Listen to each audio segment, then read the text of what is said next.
Eto lang yan. Wag na wag mong kakalimutan kung anong rason kung bakit mo sinimulan yung mga pangarap na gusto mong tuparin. Wag na wag mong kakalimutan lahat ng naging inspirasyon mo o lahat ng pinanghuhugutan mo ng lakas ng loob para matupad o magawa mo kung ano yung gusto mong gawin. Hindi yung makarinig ka lang ng konting negatibo sa iba, pagdududahan mo na agad yung sarili mo. May kumontra lang sa'yo ng konti kahit wala namang ambag sa buhay mo, nagugulo na agad yung utak mo. Hanggat maaari, focus tayo, okay?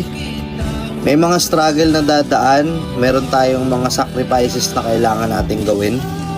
Pero par, hindi porket na udyokan ka lang ng konti na wag na, pangit yan. Ititigil ka na. Again, wag na wag mong kakalimutan yung rason kung bakit mo sinimulan yung mga bagay na gusto mong gawin. Nakita mo na before yung magiging future mo eh. Nagkaroon ka na nga ng vision para sa sarili mo eh. Hayaan mo bang hindi matupad yun?